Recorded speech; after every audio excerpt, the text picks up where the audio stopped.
সুধী দর্শক, সবাইকে শুভেচ্ছা এবং অভিনন্দন। আমি লুৎফর রহমান রয়েছে আপনাদের সাথে। আচ্ছা, আপনার জীবনে কি কোনো সমস্যা রয়েছে? সমস্যায় পড়েছেন? এগুলো কি সমাধান করতে চান? তাহলে দেখতে থাকুন ভিডিওটি। আমরা কিন্তু আজকে এই আলোচনাটি এগিয়ে নিব যে প্রতিটা সমস্যার মধ্যেই সম্ভাবনা রয়েছে। মানুষের জীবনের সমস্যা কিন্তু প্রচুর। সমস্যা সমস্যা সমস্যা এই নিয়েই মানুষের জীবন। তারপরেও কিছু মানুষ আছে যারা এই সমস্যাগুলোকে সমাধান করে বেশ দিব্যি জীবন সুন্দর করে পরিচালনা করছে। আবার কিছু মানুষ রয়েছে যারা এই সমস্যাগুলো নিয়ে কিন্তু হাবুডুবু খাচ্ছে। আপনি কোন ধরনের, কোন দলে পড়েন? তো দেখা যাচ্ছে যে এই যে দু ধরনের মানুষ রয়েছে, কেউ সহজেই সমস্যা সমাধান করে ফেলেন, আবার কেউ কিন্তু একেবারে সমস্যা অতলে তলিয়ে যায়। এর মূল কারণ কিন্তু আমাদের দৃষ্টিভঙ্গি এবং আমাদের চিন্তা। কারো মনোযোগ থাকে কিন্তু সমস্যার ওপর, সে শুধু সমস্যা নিয়েই চিন্তা করতে থাকেন এবং চিন্তা করতে করতে এটার ডালপালা ছড়ায়, হ্যাঁ, এটার বিভিন্ন ধরনের, হ্যাঁ, গভীরে তিনি নিয়ে চলে যান এবং সমস্যাটাকে একেবারে জটিল করে তোলেন। আবার অপরদিকে আরেক ধরনের মানুষ রয়েছে যারা কিন্তু সমস্যার উপরে ফোকাস না করে ফোকাসটা করেন হচ্ছে সমাধানের উপর, যে কিভাবে সমাধান করা যায়। তাহলে এই যারা সমাধান নিয়ে চিন্তা করেন তারা কিন্তু চিন্তা করতে করতে দেখা যায় যে অনেক ধরনের সমাধান তারা বের করে ফেলছে। হ্যাঁ, একটা উপায় চিন্তা না করে নানান ধরনের উপায় নিয়ে তারা চিন্তা করতে থাকেন এবং সমস্যার সমাধান বের করে ফেলেন। কিছু টেকনিক রয়েছে যেগুলো অনুসরণ করতে পারলে, ওই কৌশলগুলো যদি আমরা ঠিকমতো অনুসরণ করতে পারি, তাহলে কিন্তু জীবনকে খুব সুন্দর করে এগিয়ে নিয়ে যাওয়া যায়। তাহলে চলুন দেখে নেওয়া যাক টেকনিকগুলো কি কি। প্রথমেই সিদ্ধান্ত নিন যে আপনার দৃষ্টিভঙ্গি পাল্টাবেন কিনা, অর্থাৎ আপনার মনোযোগ কি সমস্যা কেন্দ্রিক হবে নাকি সমাধান কেন্দ্রিক হবে। এটা কিন্তু খুব গুরুত্বপূর্ণ। যদি আপনি সারাক্ষণ সমস্যা নিয়ে ভাবতে থাকবেন, দেখবেন সমস্যা আরও গভীর হচ্ছে, ডালপালা মেলছে, জটিল আকার ধারণ করছে, আপনি একেবারে দিশেহারা হয়ে উঠবেন। আর যদি আপনি সারাক্ষণ সমাধান নিয়ে ভাবতে থাকেন, তাহলে দেখবেন যে সমাধানের পথ আপনার কাছে খুলে যাচ্ছে। অতএব আজকে থেকে আপনাকে সাবধান হতে হবে যে আমি সমস্যা কেন্দ্রিক না, আমি হব সমাধান কেন্দ্রিক চিন্তার মানুষ। তো কাজেই সবসময় সমস্যা না, সমাধান নিয়ে ভাবুন, দেখবেন যে সমস্যার সমাধান অনেক পথ আপনার কাছে ধরা দেবে।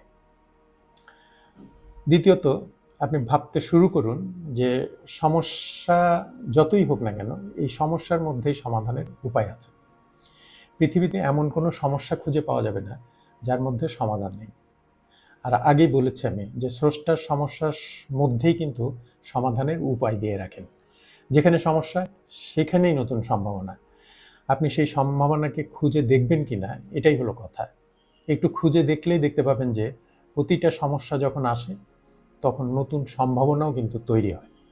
প্রয়োজন সেই সম্ভাবনাকে খুঁজে নিয়ে উদ্যোগ নেওয়া। কাজেই আজ থেকে আপনি কি শুধু সমস্যা দেখবেন, নাকি সমস্যার মধ্যে সমস্যার যে সমাধানের উপায় আছে, সুযোগ আছে, নতুন সম্ভাবনা রয়েছে, সেটাকেও দেখবেন। আচ্ছা, আপনি যখন সমস্যার সমাধান চিন্তা করেন তখন কি করেন একটু খেয়াল করে দেখেন তো। আমরা কিন্তু বেশিরভাগ সময় সমস্যার সমাধান একটি মাত্র পথে খোঁজারই চেষ্টা করি, কিন্তু সমস্যার সমাধানের যে আরও অনেক উপায় থাকতে পারে, বিকল্প অনেক পথ থাকতে পারে, সেই জিনিসগুলো কিন্তু আমরা অনেক সময় ভেবে দেখি না।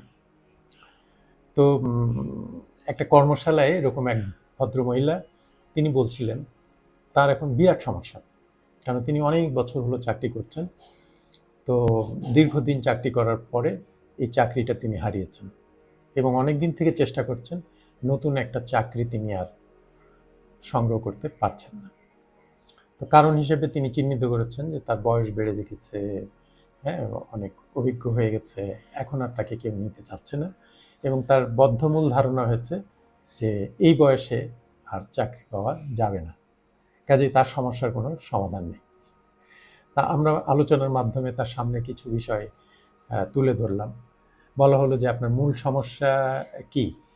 মূল সমস্যা হচ্ছে যে আপনি একটা রোজগার করতেন একটা চাকরির মাধ্যমে, ঠিক তো? তো সেই চাকরিটা আপনার চলে গেছে, তার মানে রোজগারটা বন্ধ হয়ে গেছে, ঠিক না? তো বললো যে হ্যাঁ ঠিক। আর সমাধান হলো যে আপনি আবার রোজগারটা চালু করতে চান, এই তো? তো উনি বললেন হ্যাঁ ঠিক। তা আমরা তখন তার সামনে কিছু প্রশ্ন তুলে ধরলাম। আমরা বললাম যে আচ্ছা, চাকরির বাইরে আর কি কিছু আপনি ভেবেছেন? আচ্ছা, ভেবে দেখেছেন কি পৃথিবীতে আয়ের একমাত্র পথ কি চাকরি? এত বছর কাজ করে আপনার যে জ্ঞান দক্ষতা হয়েছে, তা কি আর কোনো উপায়ে কাজে লাগানো যাবে না? আপনি যেটা ভালো পারেন সেটাকে কাজে লাগিয়ে আয় করার আর কি কোনো উপায় আছে? এত বছরে যে আপনার নেটওয়ার্ক তৈরি হয়েছে, যে যোগাযোগটা তৈরি হয়েছে, সেটাকে কি কাজে লাগানো যাবে না?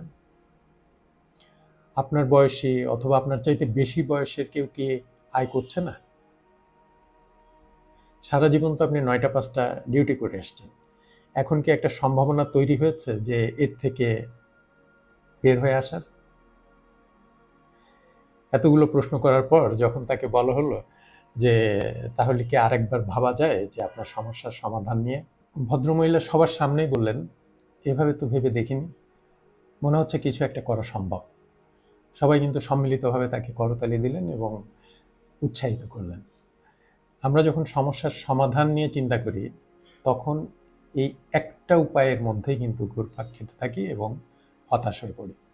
বিকল্প আরও অনেক পথে যে সমাধান হতে পারে এই বিষয়গুলো কিন্তু আমরা এক্সপ্লোর করি না। তো একটা গল্প বলে শেষ করা যেতে পারে। গল্পটা এমন যে এক রাজা ছিলেন, খুব অত্যাচারী এবং খুব খামখেয়ালি ধরনের। তো মহলের সামনে প্রতিদিন সকালে দুষ্টু প্রজাদের বিচার কাজ বসত। তো এরকম এক সকালে 2 প্রজাকে ধরে আনা হয়েছে। তাদের অপরাধ হলো তারা 2 বছর ধরে খাজনা দেয় না। তো রাজা জিজ্ঞেস করলেন তারা কেন খাজনা দেয় না? তো লোক দুটো বলল যে না, আমরা যে জমিতে কাজ করি নিজেদেরই পেট চালাতে পারি না, তো খাজনা দেবো কি করে? রাজামশাই একেবারে হুঙ্কার দিয়ে উঠলেন, কি এত বড় সাহস, আমাকেই প্রশ্ন করা হচ্ছে খাজনা দেবো কি করে? তোমাদেরকে শুলে চড়ানো হবে। না না, শুলে না, তোমাদেরকে মাটিতে গর্ত করে একদম মাটি চাপা দেওয়া হবে, যাতে আর কেউ কোনোদিন এমন বেয়াদবি প্রশ্ন করার সাহস না দেখায়। যেমন কথা তেমন কাজ। রাজার আদেশ অনুযায়ী পাশাপাশি 2টো গর্ত করা হলো। প্রজা দুজনকে সেই 2টো গর্তে নামানো হলো। এবার রাজা এলেন দেখতে সব ঠিকঠাক চলছে কিনা। সব কিছু ঠিকঠাক। রাজা নির্দেশ দিলেই মাটি চাপা দেওয়া শুরু হবে। নির্দেশ দেওয়ার আগে রাজা হঠাৎ ঘোষণা দিলেন, মাটি চাপা দেওয়া হবেই, তবে তারা যদি চাপা দেওয়া সেই মাটির নিচ থেকে বেরিয়ে আসতে পারে তবে তাদের মুক্তি দেওয়া হবে। রাজার নির্দেশ দেওয়ার সাথে সাথে মাটি চাপা দেওয়া শুরু হলো। তাদের মধ্যে একজন ভাবলেন, চাপা দেওয়া মাটির নিচ থেকে কি আর কখনো বের হওয়া যায়? সে খুব ভেঙে পড়ল এবং সে নিস্তেজ হয়ে গেল। অপরজন ভাবল, একটা সুযোগ তো আছে, তো চেষ্টা করে দেখা যাক না। যেই এক কোদাল করে মাটি গর্তে পড়ে অমনি সে ওই মাটির উপর উঠে দাঁড়ায়। আবার এক কোদাল মাটি পড়লেই সে ওই মাটির উপর উঠে দাঁড়ায়। এভাবে করে যতই মাটি ভরাট হয় সে সেই মাটির উপর উঠে দাঁড়াতে দাঁড়াতে একসময় উপরে উঠে আসে এবং মুক্ত হয়ে বাড়ি ফিরে যায়। অপরদিকে আরেকজন এতই হতাশ হয়ে পড়ে যে সে আশায় ছেড়ে দেয় এবং মাটি চাপা পড়ে মারা যায়। এখানে দেখেন, যদিও দুজনের সমস্যা একই, তবুও চিন্তা এবং দৃষ্টিভঙ্গির কারণে একজন সমস্যার অতলে তলিয়ে যায় আর অপরজন সম্ভাবনাকে কাজে লাগিয়ে সে কিন্তু সফল হয়। তা আমাদের সামনেও হাজারো সমস্যা এরকম হাজির হয় প্রতিনিয়ত। আমরা যদি হতাশ না হয়ে সমাধান নিয়ে ভাবতে পারি এবং সম্ভাবনাকে কাজে লাগাতে পারি তবে প্রত্যেকেই কিন্তু জয়ী হতে পারি। কেমন লাগলো ভিডিওটি কমেন্ট করে জানাবেন। আর এমন কোন কোন বিষয়ের উপরে শুনতে চান অবশ্যই কমেন্ট বক্সে লিখে পাঠান। আজ এ পর্যন্তই। ভালো থাকুন, সুস্থ থাকুন এবং সমস্যাবিহীন জীবনযাপন করুন। এতক্ষণ সাথে থাকার জন্য আপনাদেরকে অসংখ্য ধন্যবাদ।